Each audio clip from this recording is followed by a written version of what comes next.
Sometimes design guidelines, for instance, I think of some of our Latino neighborhoods in Philadelphia where, they want a stucco bay window, like it's very cultural. Stucco is the way of, expressing community, and then, the city's guidelines, you're not supposed to stucco over existing brick. So, it can sometimes create some tension in terms of funding design incentives for immigrant communities. Yeah, we've run into that a lot.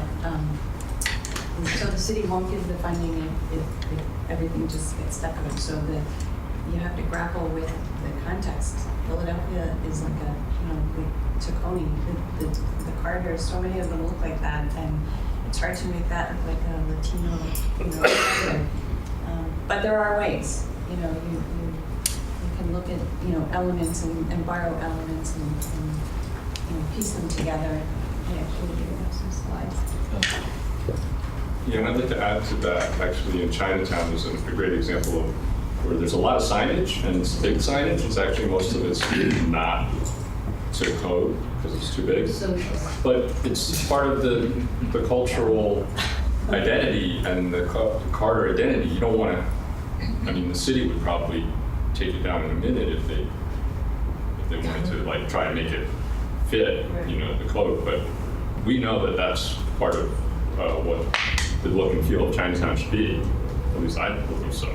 So I don't, there has to be some flexibility in certain places. I think it's not Chestnut Hill, like the Ritzy area, commercial Carter, where they want the signs to be like this big man out of wood.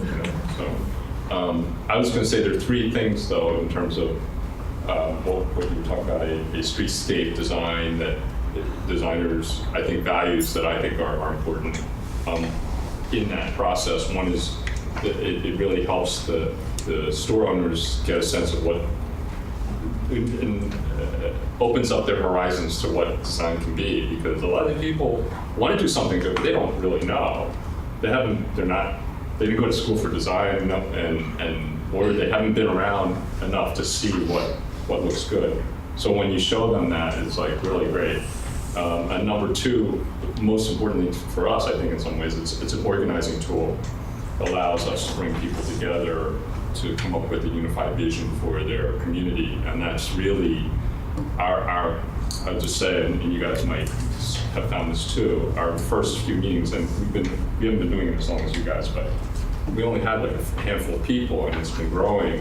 So now is a good time to introduce this, because for 4 people or 5 people, it wouldn't really meant this much. Now we can really organize around it. And then the third thing is it also gives us leverage to go after some more resources from the city to actually do the work, because it takes us forever. You guys all know that, and you've probably seen that. It takes forever to get any resources from the government to do anything because it's a long process.